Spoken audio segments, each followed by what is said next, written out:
thoughts on Acts 15. You know, some folks divide up God's Word to the point where they say, this is where things started, this is where things were like this, and this was this. So I think this is a pivotal chapter, even though I don't know all that stuff, and I don't care that I don't know all that stuff, because I only like the stuff that God shows me, and God is gracious enough to show little bits, little crumbs, little, you know that part where Jesus said to the lady, it is not fit to be, cast them unto dogs, I think, boy, Jesus was tough there with those words. But he had the benefit of knowing folks' hearts, so he knew how she would take it, and he knew how she would respond. And she said, yea, Lord, but even the dogs eat from under their master's table, eat the crumbs from their master's table. And Jesus gave her the greatest compliment of all time, saying, I have not found so great a faith, And I think she was a Samaritan, I think. I don't know. I can't remember. Okay, but the point is, anyway, sometimes it's necessary to be tough, but more so, I like the fact that she took what God...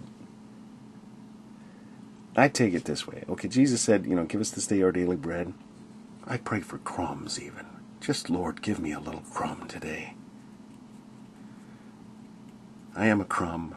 Now, please, may I have a crumb? Okay.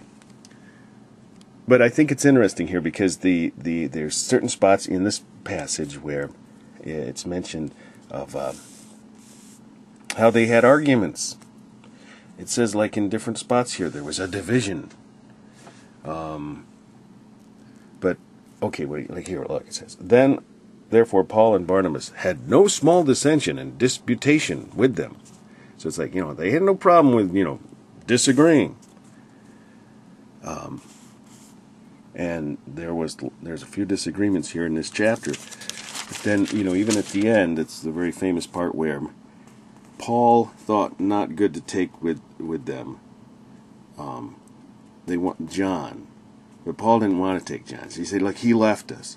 And it's a contention was so sharp between them that they departed asunder, one from the other. So Barnabas took Mark and sailed into Cyprus. Paul chose Silas and departed, being recommended by the brethren and the grace of God. This was meant to be. Sometimes God creates dissension. I mean, Jesus came. I did not come to bring peace, but a sword and division. And sometimes among Christian brothers who are obviously right. I mean, who's going to say Paul wasn't right or Barnabas wasn't right? But God used this dissension thing and this dispute to spread the gospel to different areas with these 2x2 guys. So I hope you can join me for the reading of Acts 15 and also 16 coming up.